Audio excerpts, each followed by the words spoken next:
السلام عليكم ورحمة الله.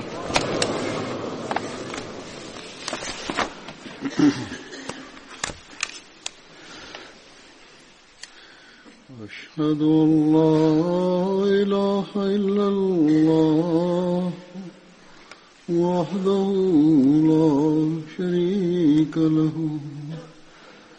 وأشهد أن محمدا عبده ورسوله أما بعد فأعوذ بالله من الشيطان الرجيم بسم الله الرحمن الرحيم الحمد لله رب العالمين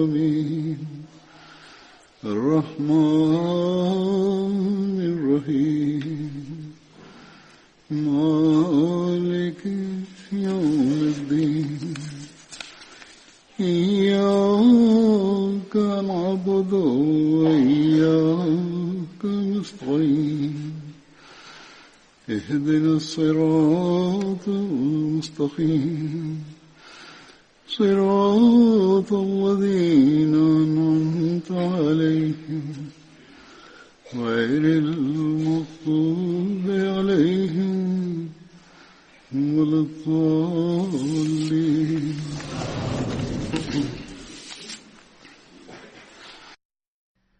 Riwayat sahabat Badar yang akan saya sampaikan pada hari ini adalah yang pertama, Hazrat Utsman bin Maz'un.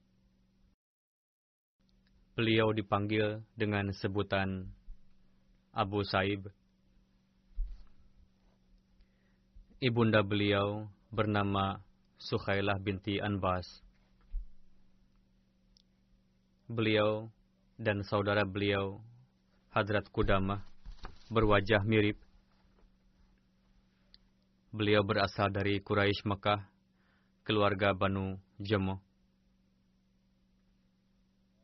Berkenaan dengan baiatnya beliau, dikisahkan sebagai berikut.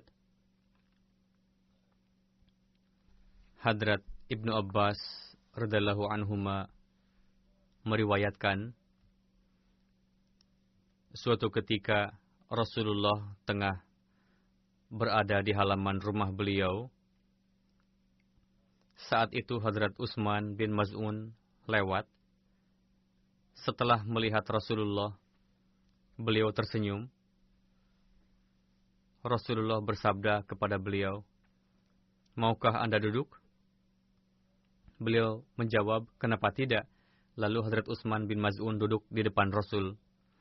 Ketika Rasul tengah berbicara kepada beliau, tiba-tiba Rasul mengangkat pandangan ke atas dan sekejap melihat ke arah langit. Lalu perlahan-lahan Rasul menurunkan pandangannya hingga beliau melihat ke arah tanah di sebelah kanan. Beliau mengalihkan pandangan dari orang yang tengah duduk di sebelah beliau, yakni Utsman, ke arah lain, lalu menundukkan pandangan. Pada saat itu Rasulullah menggelengkan kepala, seolah-olah tengah memahami sesuatu hal. Hadrat Utsman bin Maz'un melihat semua pemandangan ini, karena tengah duduk di sebelah. Tidak lama kemudian, ketika Rasul selesai dari amalan tersebut, dan apapun yang nampaknya tengah disampaikan sesuatu kepada beliau saat itu,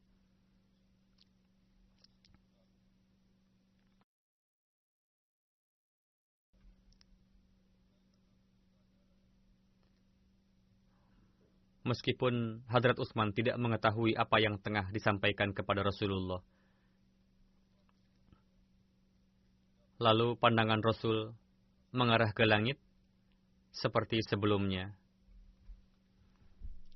Pandangan Rasul tengah mengikuti sesuatu, hingga sesuatu itu menghilang di langit.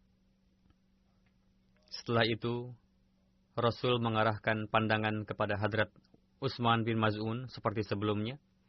Lantas Utsman bertanya, "Untuk tujuan apa saya duduk berada dekat Tuan?" apa yang Rasul lakukan pada hari ini, saya tidak pernah melihat sebelumnya Anda melakukan seperti itu. Rasul bertanya, perbuatan apa yang telah aku lakukan tadi? Utsman menjawab, saya melihat pandangan Rasul mengarah ke langit, lalu Tuan mengalihkan pandangan dari saya ke arah kanan, lalu Rasul menggelengkan kepala, seolah-olah Rasul berusaha untuk memahami apa yang tengah disampaikan kepada Tuan. Rasul bersabda, apakah benar kamu merasa seperti itu? Utsman menjawab, ya. Rasul bersabda, barusan ketika kamu duduk di dekatku, utusan Tuhan telah datang membawa pesan bagiku. Utsman bertanya, utusan Tuhan? Rasul menjawab, ya. Utsman bertanya, apa yang ia katakan kepada Tuan? Rasul bersabda, Innallaha ya'muru bil 'adli wal ihsan wa ita'idil qurba wa yanha 'anil fahsya'i wal munkar wal baghi ya'izukum la'allakum tadhakkarun. Artinya, yakni sesungguhnya Allah memerintahkan kita untuk berbuat adil dan ihsan, memberi kepada kerabat, dan Dia melarang kita dari perbuatan keji dan mungkar, serta pembangkangan. Demikianlah Allah mengajari kalian, agar kalian mengambil sebaik-baik peringatan. Utsman bin Maz'un mengatakan bahwa itu merupakan saat di mana keimanan semakin matang dalam diri saya, dan saya jatuh cinta kepada Muhammad SAW. Berkenaan dengan masa awal pasca pendawaan kenabian Rasulullah, Hadrat Muslih Maud bersabda, pada masa yang dekat, yakni pada masa awal, Talha, Zubair, Umar, Hamzah, Utsman bin Maz'un merupakan sahabat yang rela untuk mengorbankan segala sesuatu demi Rasulullah. Setiap orang siap untuk menumpahkan darahnya sebagai ganti keringat Rasul. Tidak diragukan lagi bahwa selama 13 tahun, beliau terpaksa bersabar dalam menghadapi musibah, kesulitan, dan penderitaan.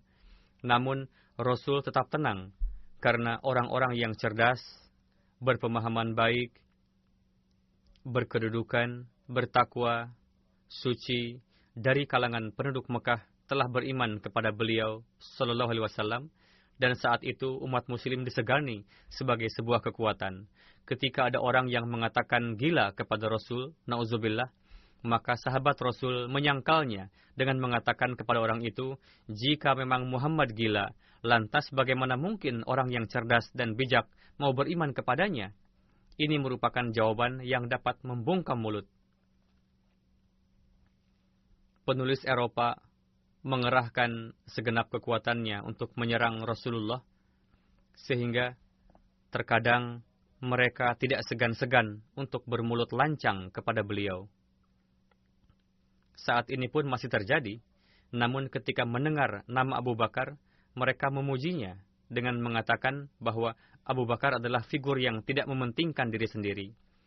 Sebagian penulis Eropa menulis bahwa orang yang telah diimani oleh Abu Bakar, bagaimana mungkin pendusta? Jika kalian memuji Abu Bakar, maka orang yang diimani olehnya pun tentunya terpuji juga. Jika memang Abu Bakar adalah orang yang tidak egois, lantas kenapa ia beriman kepada orang yang serakah? Jika memang Abu Bakar adalah orang yang tidak egois, berarti kalian terpaksa mengakui bahwa majikannya pun tidak egois.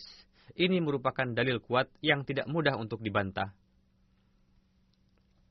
Dalam hal ini, berkenaan dengan Hadrat Masih Maud alaihissalam, Hadrat Muslih Maud mengaitkannya.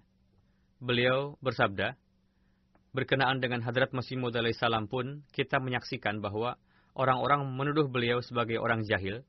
Namun untuk membantah tuduhan seperti itu, Allah Ta'ala telah memberikan suatu sarana, yakni Hadrat Khalifatul Masih pertama sejak awal baiat kepada beliau alaihissalam. Maulwi Muhammad Hussein Betawi pun selalu memuji Hadrat Masih Maud alaihissalam. sebelum beliau mendakwakan. Lalu ketika Hadrat Masih Maud alaihi salam mendakwakan sebagai utusan, satu jamaah orang-orang yang berpendidikan tinggi telah dikirimkan oleh Allah Ta'ala untuk segera baiat kepada beliau alaihissalam. Orang-orang yang berpendidikan itu dari kalangan ulama, umara, dan dari kalangan pakar bahasa Inggris juga.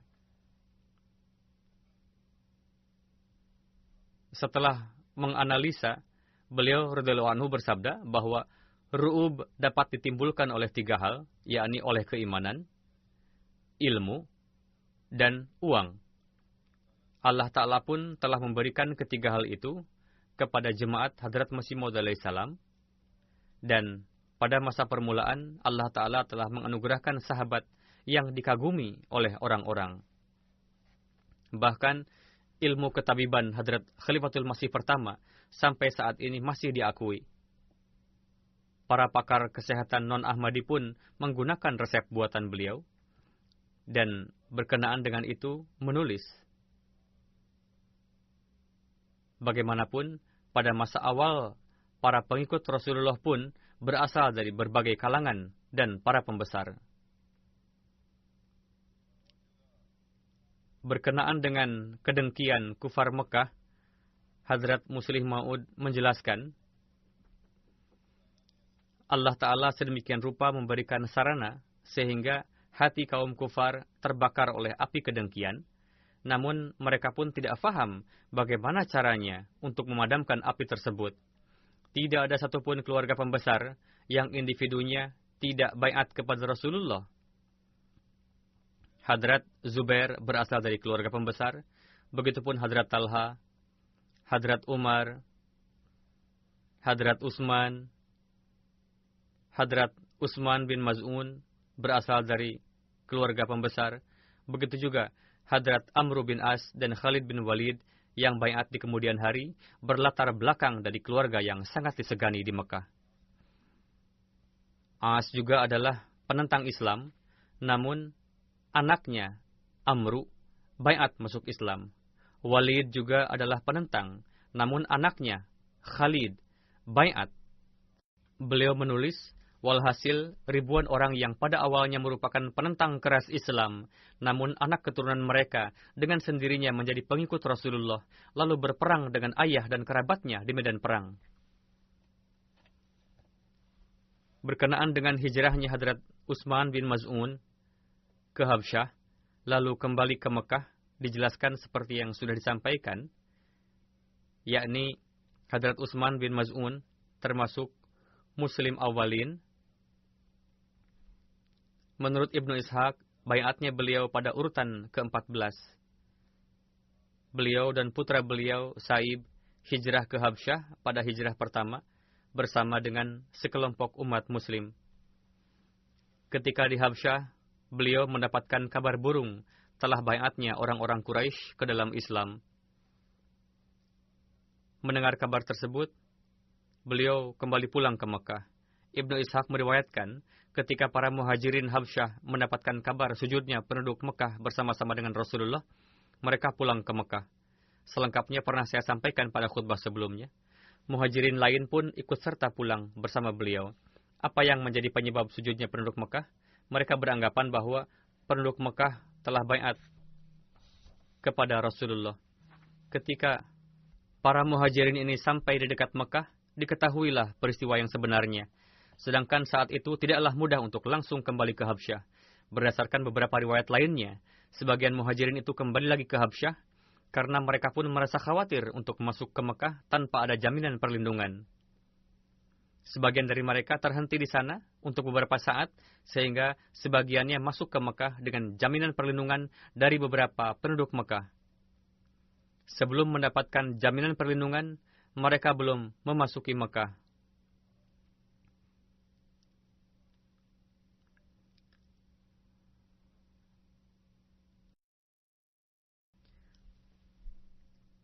Hadrat Utsman bin Maz'un radhiyallahu anhu mendapatkan jaminan perlindungan dari Walid bin Mughirah.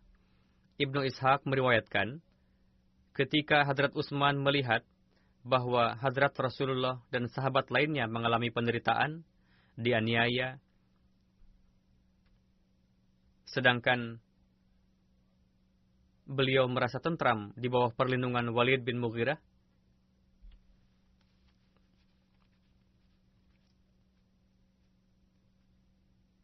Lalu Utsman mengatakan, "Demi Tuhan, pagi dan malamku aku lalui dengan damai di bawah perlindungan keamanan seorang musyrik.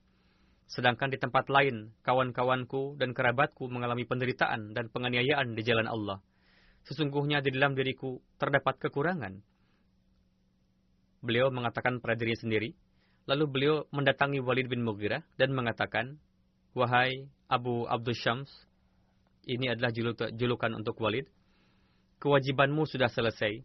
Saya telah berada dalam jaminan keamananmu. Sekarang saya ingin keluar dari jaminan perlindungan ini dan pergi kepada Rasulullah. Karena bagiku, di dalam diri Rasulullah dan para sahabat, terdapat teladan mulia." Walid berkata, "Wahai keponakanku, mungkin kamu merasakan penderitaan disebabkan oleh jaminan keamanan yang kuberikan ini.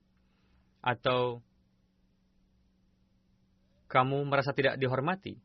Hadrat Utsman bin Maz'un menjawab, "Tidak. Namun saya ridho untuk berada di bawah perlindungan Allah Ta'ala. Selain dia, saya tidak akan mencari perlindungan lainnya." Walid berkata, "Kalau begitu, pergilah kamu ke Ka'bah. Umumkanlah di sana bahwa kamu telah mengembalikan jaminan perlindunganku kepadaku, sebagaimana aku telah umumkan sebelumnya untuk memberikan jaminan kepadamu." Hadrat Utsman berkata, "Baik." Lalu pergilah kedua orang itu ke Ka'bah. Walid mengumumkan di hadapan publik, "Ini adalah Utsman yang akan mengembalikan jaminan perlindungan padaku." Utsman berkata, "Benar apa yang dikatakannya. Sesungguhnya saya mendapati Walid sebagai orang yang menepati janji dan terhormat dari sisi keamanan. Namun sekarang saya tidak mau hidup di bawah jaminan perlindungan siapapun selain Allah Ta'ala. Untuk itu, aku kembalikan jaminan perlindungan ini kepada Walid." Setelah itu, Hadrat Utsman kembali. Berkenaan dengan hijrah Habsyah, telah saya sampaikan beberapa kali ketika membahas sahabat-sahabat lainnya. Secara singkat akan saya sampaikan yang telah ditulis oleh Hadrat Mirza Bashir Ahmad dari berbagai rujukan sejarah sebagai berikut. Ketika penderitaan umat muslim sampai pada puncaknya dan kufar Quraisy semakin menjadi-jadi dalam penganiayaan, maka Hadrat Rasulullah memerintahkan untuk berhijrah ke Habsyah dan bersabda bahwa Raja Habsyah adalah seorang yang adil dan menyukai keadilan. Di bawah kekuasaannya tidak ada yang dianiaya. Negeri Habsyah yang saat ini dikenal dengan Ethiopia atau Abyssinia terletak di timur laut benua Afrika, dan dari sisi tempat kejadian berseberangan dengan Arab Utara. Dan selain dari Sungai Merah, tidak ada negeri lain yang membatasi. Pada zaman itu, Habsyah merupakan pemerintahan Kristen yang tangguh, dan rajanya disebut dengan Najasyi. Arab memiliki hubungan dagang dengan Habsyah. Najasyi yang memerintah pada saat itu bernama Asamah, seorang raja yang adil dan tangguh.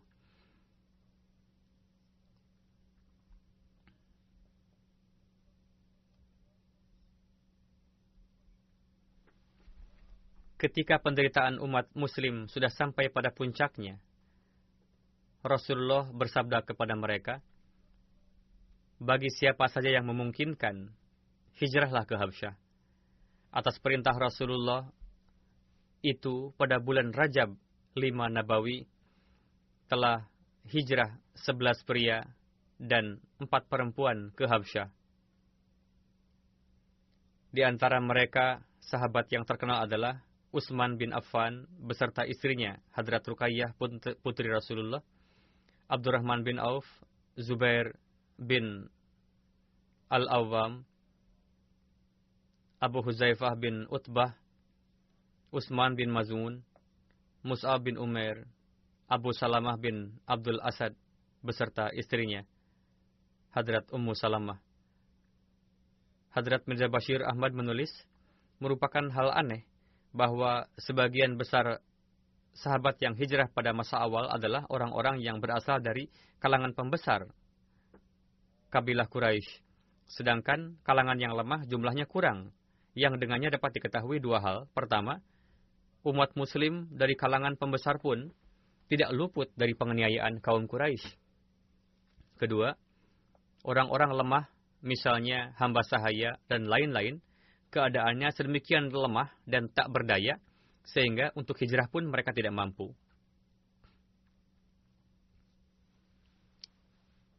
Hadrat Muslim Maud menjelaskan peristiwa tersebut dengan corak beliau. Beliau menulis bahwa sebelumnya telah disampaikan bahwa beliau telah mengembalikan jaminan keamanan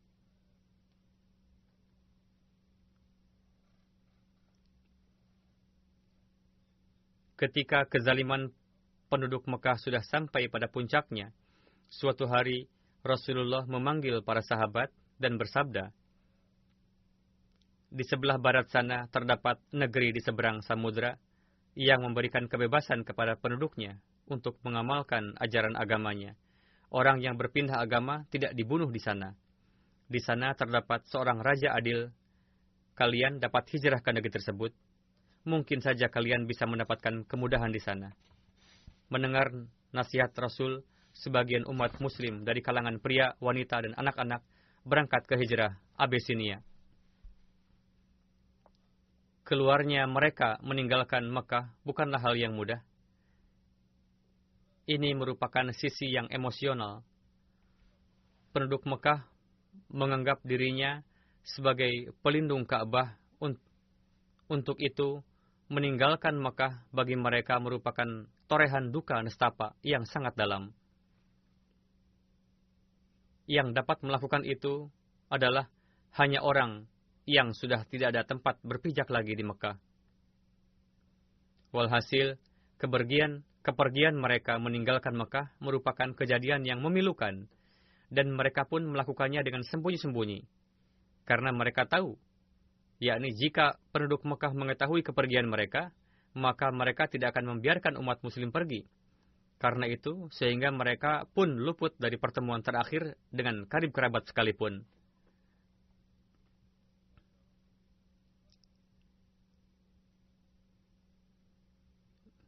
Begitupun orang-orang yang menyaksikannya sangat tersentuh melihat kepergian mereka.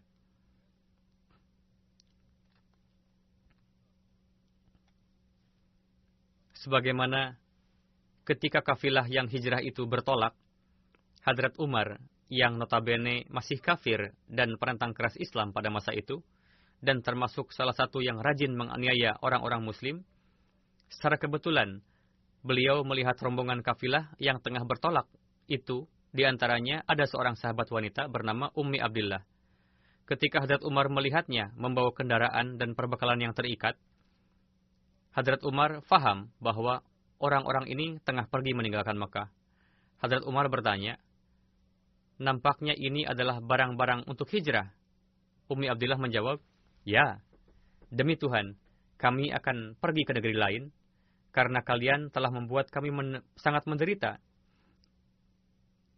Kami tidak akan kembali ke negeri ini sebelum Allah Ta'ala memberikan kemudahan dan kedamaian kepada kami." Ummi Abdillah meriwayatkan, Umar mengatakan, "Baiklah, semoga Allah Ta'ala menyertaimu." Ummi Abdullah mengatakan, "Saya merasakan nada suara yang nestapa dari ucapan Hadrat Umar. Padahal saat itu Hadrat Umar penentang Islam, namun beliau pun sangat tersentuh menyaksikan peristiwa hijrah tersebut. Dari suara Hadrat Umar, saya merasakan kesedihan yang sebelumnya tidak pernah saya lihat darinya. Lalu Hadrat Umar segera memalingkan wajah dan pergi. Saya merasakan bahwa beliau pun sangat sedih dibuatnya oleh peristiwa tersebut. Ketika penduduk Mekah mengetahui kabar hijrahnya umat muslim, mereka membuntutinya sampai ke pelabuhan laut. Namun kafilah muslim tersebut telah berangkat ke Habsyah sebelum mereka sampai di pelabuhan. Ketika penduduk Mekah mengetahui hal itu, mereka memutuskan untuk mengutus perwakilan kepada Raja Habsyah yang akan memprovokasi raja untuk menentang para muhajirin itu dan menuntut sang raja untuk mengembalikan para muhajirin itu ke Mekah. Akhirnya, pergilah utusan mereka, lalu berjumpa dengan raja dan para pembesar kerajaan. Mereka memprovokasi, namun Allah Ta'ala tetap meneguhkan hati Raja Habsyah, yang mana meskipun utusan dan juga para pembesar kerajaan memohon kepada Raja, karena mereka pun telah terhasut, namun Raja tetap menolak untuk menyerahkan para muhajirin kepada penduduk Mekah.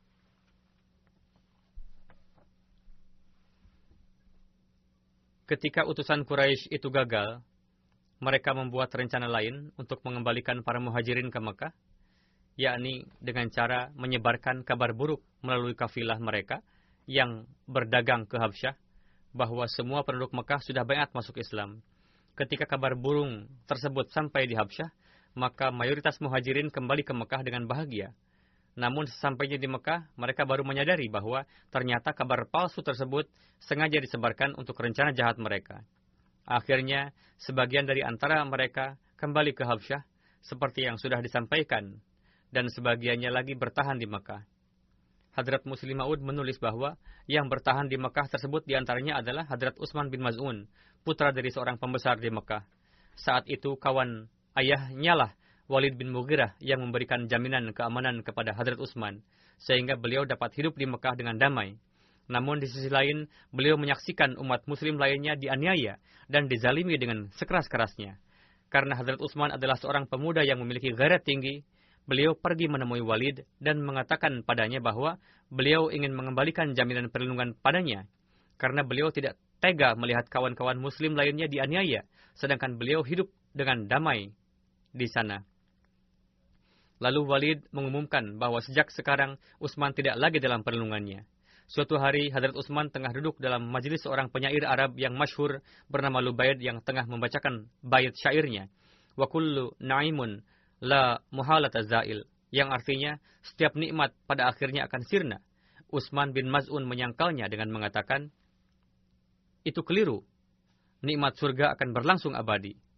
Lubaid atau Labid adalah seorang penyair besar. Mendengar itu, ia langsung emosi, lalu berkata, wahai orang Quraisy, sebelum ini tamu kalian tidak pernah dihinakan seperti ini. Sejak kapan dimulainya tradisi baru ini? Seseorang menyaut, dia adalah orang bodoh. Jangan pedulikan ocehannya. Hadrat Utsman tetap bertahan dalam pendapatnya dan berkata, kebodohan seperti apa? Apa yang saya katakan adalah benar. Mendengar hal itu, seseorang bangkit dan memukul wajah Utsman, yang membuat mata Hadrat Utsman bengkak. Saat itu, Walid yang memberikan jaminan kepada Utsman tengah duduk dalam majlis tersebut. Walid merupakan sahabat karib ayahnya Utsman yang telah wafat pada saat itu. Melihat putra kawannya itu diperlakukan demikian, ia tidak bisa tahan. Namun sesuai tradisi Mekah, ia tidak dapat lagi membela Utsman karena sudah tidak berada dalam jaminan perlindungannya lagi. Dengan hati yang pilu, Walid berkata kepada Utsman, wahai putra kawanku, demi Tuhan, matamu ini bisa selamat dari musibah ini ketika kamu berada dalam perlindunganku yang baik. Namun, saat ini kamu sendiri yang melepaskan perlindungan itu, sehingga mengalami kejadian ini. Utsman menjawab, apa yang terjadi padaku hari ini, telah aku damba-dambakan. Kamu tengah meratapi mataku yang bengkak ini, padahal mataku yang sebelah lagi tengah cemburu, karena tidak mengalami musibah seperti yang dialami oleh mata yang sebelahnya. Utsman berkata, teladan Muhammad Rasulullah bagiku sangatlah cukup.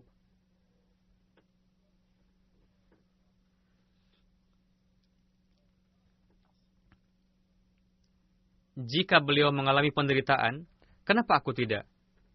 Cukuplah bagiku perlindungan Tuhan.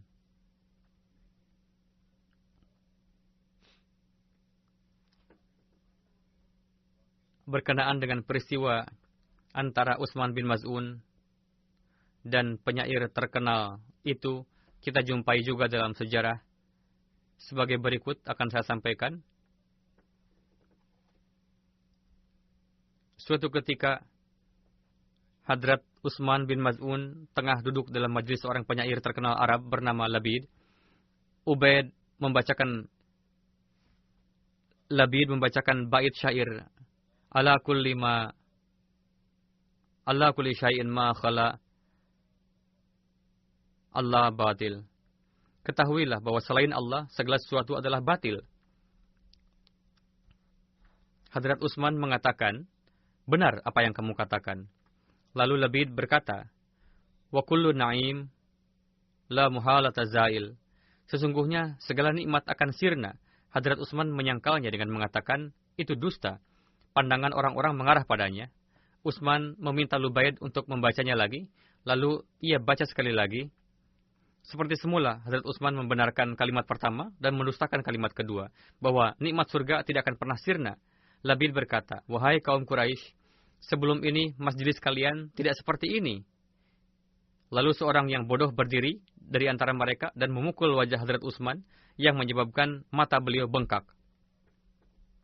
Orang-orang yang di sekeliling beliau mengatakan, Utsman, demi Tuhan, sebelum ini kamu berada dalam perlindungan yang kuat, sehingga mata kamu terhindar dari penderitaan seperti yang kamu alami saat ini. Utsman berkata, perlindungan Allah lebih aman dan lebih terhormat. Mataku yang sebelah lagi pun saat ini berhasrat untuk mendapatkan musibah yang sama. Adalah lazim bagiku untuk mengikuti teladan Rasulullah dan para orang-orang yang beriman pada beliau. Walid berkata, kerugian apa yang kamu alami di bawah perlindunganku? Hadrat Utsman berkata, saya tidak membutuhkan perlindungan yang lain selain Allah. Demikianlah kondisi keimanan mereka. Dan seperti itulah rasa sependeritaan bagi kawan-kawannya. Yakni jika sahabat yang lain mengalami penderitaan, lantas kenapa kita tidak? Bahkan jalinan kecintaan dengan Rasulullah, yakni jika beliau berada dalam penderitaan, kenapa aku malah terhindar? Demikian juga beliau menderita melihat penderitaan yang dialami oleh para sahabat lainnya. Hadrat Muslim Maud bersabda, jawaban Hadrat Utsman bin Maz'un seperti itu karena beliau telah mendengar Al-Quran, memahami ajaran Islam, menelaah Al-Quran, sehingga menurut beliau, syair-syair sudah tidak memiliki hakikat lagi. Bahkan setelah itu, Labid pun ikut bai'at dan mengikuti sikap yang pernah diamalkan oleh Utsman. Sebagaimana suatu ketika Hadrat Umar pernah mengirim pesan kepada seorang gubernurnya untuk meminta syair-syair terbaru dari para penyair terkenal. Labid yang saat itu sudah masuk Islam, dimintai syair yang terbaru. Alih-alih mengirimkan syair terbarunya, Labid justru mengirimkan beberapa ayat Al-Quran kepada Hadrat Umar. Hubungan kecintaan antara Hadrat Utsman dengan Rasulullah dapat kita ketahui dari satu peristiwa berikut.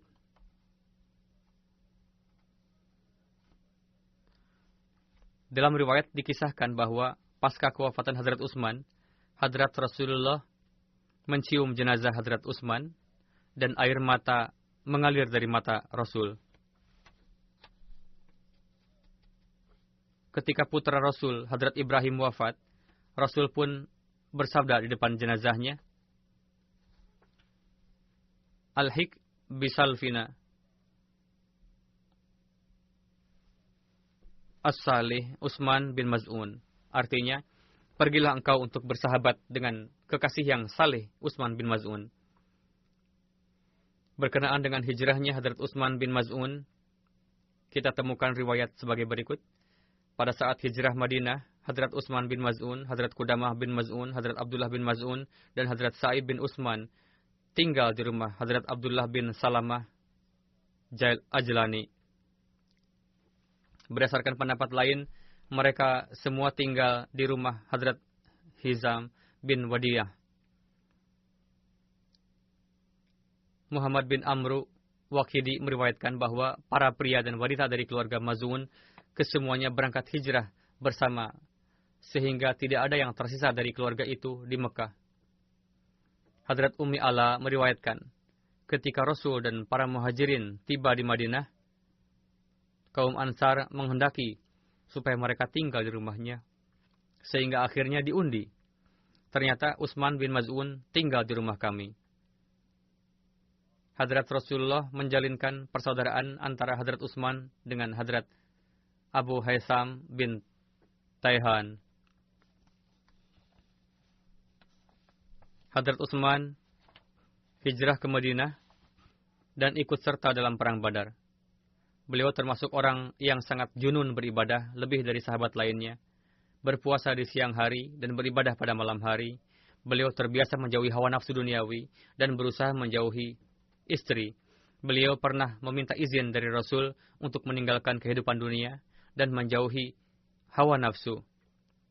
Namun Rasul tidak mengizinkannya.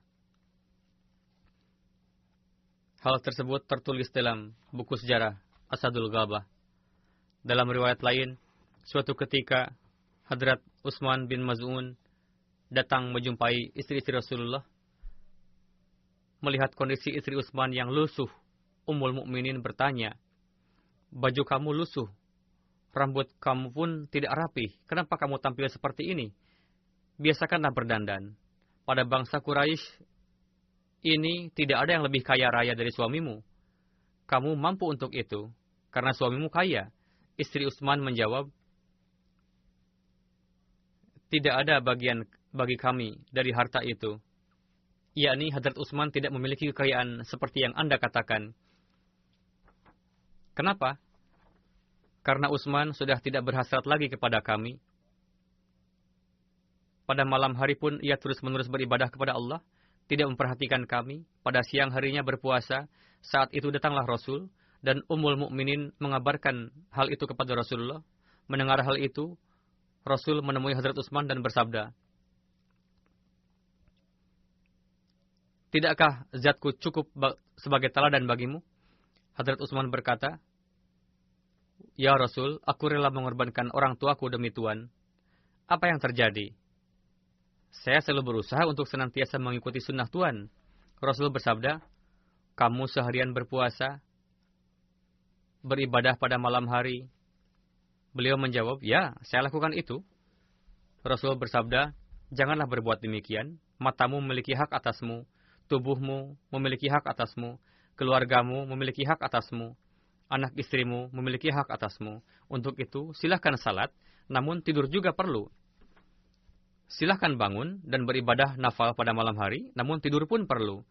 Jika ingin berpuasa, nafal silahkan, namun tinggalkan juga untuk beberapa hari." Setelah Hadrat Rasulullah menasihatkan demikian kepada Hadrat Utsman, beberapa lama kemudian, istri beliau datang menjumpai Ummul Mukminin dalam keadaan memakai wewangian layaknya seorang pengantin. Istri Rasul bertanya, "Wah, penampilanmu hari ini sungguh menawan." Istri Hadrat Utsman menjawab, "Sekarang kami merasakan apa yang dirasakan oleh para istri lainnya, yakni sekarang suami saya memberikan perhatian padanya." Hadrat Aisyah meriwayatkan,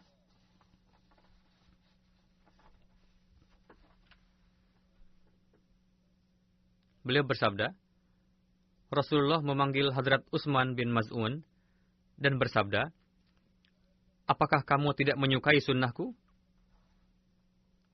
Ia menjawab, "Wahai Rasul, tidak demikian, saya selalu mengikuti sunnah Tuan."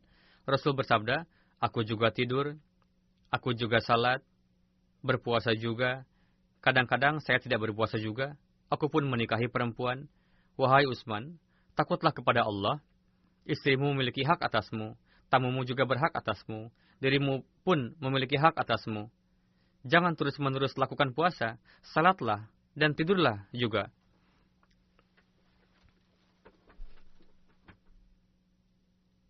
Hadrat Mirza Bashir Ahmad menjelaskan dengan merujuk pada Bukhari bahwa Sa'ad bin Abi Waqqas meriwayatkan, Hadrat Utsman bin Maz'un meminta izin kepada Rasulullah untuk sama sekali hidup terjauh dari istri, namun Rasul tidak mengizinkannya.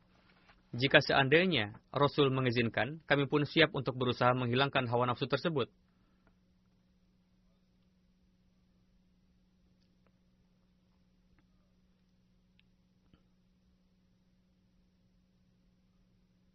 Akan saya sampaikan terjemahan hadis Bukhari sebagai berikut. Hadrat Sa'ad bin Abi Waqqas meriwayatkan, Hadrat Utsman bin Maz'un meminta izin kepada Rasulullah untuk tabattal, namun Rasul tidak mengizinkannya.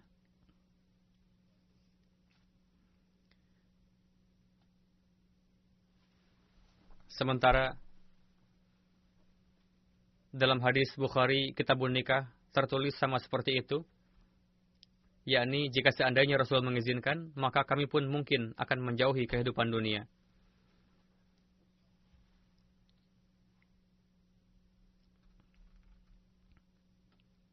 Hadrat Mirza Bashir Ahmad selengkapnya menulis, Utsman bin Maz'un yang berasal dari Banu Jumah, seorang yang sangat sufi. Beliau sejak zaman jahiliyah sudah menjauhi minuman keras. Setelah masuk Islam pun, beliau berkeinginan untuk menjauhi dunia. Namun Rasul bersabda bahwa Islam tidak mengizinkan rahbaniyat. Islam memerintahkan untuk hidup di dunia dan memanfaatkan segala nikmat yang Allah berikan di dunia ini. Namun, jangan melupakan Allah Ta'ala. Allah Ta'ala harus senantiasa diingat.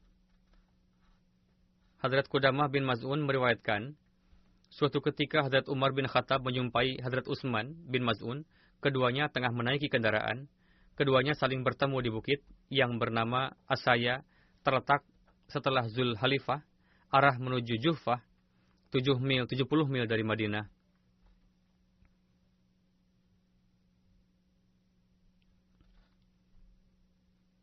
Unta Hadrat Umar sedikit mendorong unta Hadrat Utsman karena terlalu dekat. Sedangkan unta Rasul berada cukup jauh di depan kafilah. Hadrat Utsman bin Maz'un mengatakan, "Ya Ghalqul Fitnah, Anda telah menyusahkanku." Ketika kendaraan-kendaraan berhenti, Hadrat Umar bin Khattab mendekat dan berkata, "Wahai Abu Sa'ib, semoga Allah Ta'ala mengampunimu. Sebutan apa yang kamu berikan padaku tadi? Ghalqul Fitnah?" Beliau menjawab, "Tidak, demi Tuhan, bukan saya yang memberikan nama itu, melainkan Rasulullah yang menyebut Anda seperti itu." Lalu berkata, Rasul berada di depan kafilah, tengah berkendara. Setelah itu, Hadrat Utsman bin Maz'un memberitahukan kepada Hadrat Umar bahwa Rasul berada di depan. Silahkan konfirmasi sendiri kebenarannya. Selengkapnya dikisahkan demikian, suatu ketika Hadrat Umar lewat di dekat kami, ketika kami bersama Rasul. Rasul bersabda, "Orang ini ghalqul fitnah," yakni hambatan untuk jalan fitnah. Sambil mengatakan demikian, Rasul mengisyarahkan dengan tangan beliau bahwa di antaramu dan fitnah akan terdapat pintu yang tertutup sangat rapat. Selama orang ini, yakni Hadrat Umar, berada di tengah-tengah kalian, yakni selama Hadrat Umar hidup, fitnah tidak akan muncul dalam Islam. Seperti itu jugalah kesaksian sejarah, yakni fitnah, kekacauan muncul dalam Islam sepeninggal Hadrat Umar. Berkenaan dengan sebutan Ghalqul Fitnah yang disampaikan oleh Hadrat Utsman bin Maz'un kepada Hadrat Umar, selengkapnya akan saya jelaskan. Hadrat Huzaifah meriwayatkan, kami tengah duduk di dekat Hadrat Umar radhiyallahu anhu. Beliau bertanya, "Siapa di antara kalian yang masih ingat ucapan Rasul berkenaan dengan fitnah?" Saya berkata, "Saya. Saya ingat persis apa yang Rasul ucapkan." Hadrat Umar berkata, "Kamu ini sungguh berani dalam meriwayatkan sabda Rasul, yakni yakin sekali." Saya katakan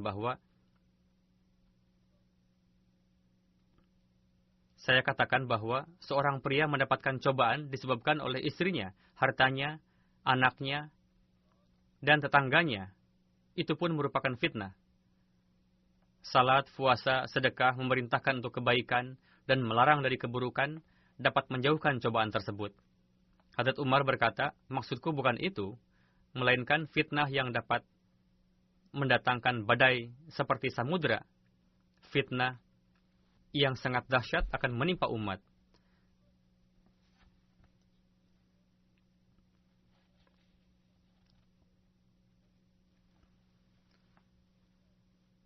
Hadrat Huzaifah berkata, Amirul Mukminin, fitnah tersebut tidak akan membahayakan Anda. Fitnah tersebut tidak akan muncul dalam kehidupan Anda. Karena antara Anda dan fitnah terhalang oleh pintu. Hadrat Umar bertanya, apakah pintu tersebut akan dihancurkan atau akan dibukakan? Hadrat Huzaifah menjawab, seperti apa yang disabdakan oleh Rasul, yakni di tengahnya akan terhalang oleh pintu tertutup. Hadrat Umar bertanya, apakah pintu tersebut akan dihancurkan atau dibukakan? Beliau menjawab, akan dihancurkan. Hadrat Umar berkata, jika demikian, tidak akan pernah ditutup. Tidak akan pernah tertutup. Jika pintu dapat dibuka, maka ada kemungkinan untuk dapat ditutup. Namun jika dihancurkan, maka akan sulit untuk menutupnya. Demikianlah fitnah. Jika sekali bermula, maka akan terus berlanjut. Kita sendiri menyaksikan bagaimana fitnah ini terus meningkat di dalam umat Islam dan akan muncul silih berganti. Pada zaman Hadrat Utsman, Hadrat Ali, dan zaman sesudahnya, sampai saat ini, fitnah tersebut terus berlangsung di kalangan umat Islam. Saling membunuh satu sama lain. Mereka tidak mau berada di balik benteng yang telah Allah dirikan untuk menutup pintu tersebut, dan dengan perantaraan Hadrat Masih Maud alaihissalam. Untuk itu, fitnah tersebut terus berlangsung. Semoga Allah Ta'ala pun melindungi kita, sehingga para Ahmadi tetap berada di balik tameng dan benteng yang telah Allah sediakan bagi kita dengan perantaraan Hadrat Masih Maud alaihissalam di zaman ini. Hadrat Umar berkata, fitnah tersebut tidak akan pernah berakhir. Kami bertanya kepada Hadrat Huzaifah,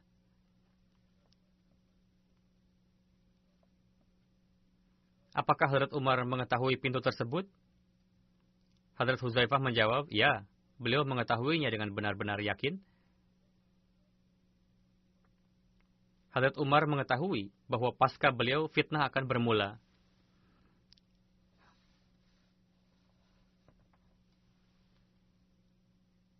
Hadrat Utsman bin Maz'un adalah muhajir pertama yang wafat di Madinah pada 2 Hijri. Sebagian berpendapat bahwa beliau wafat 22 tahun pasca Perang Badar. Beliau adalah orang pertama yang dimakamkan di Jannatul Baqi. Berkenaan dengan Hadrat Utsman bin Maz'un, masih ada lagi yang akan disampaikan. InsyaAllah akan saya jelaskan lain kali.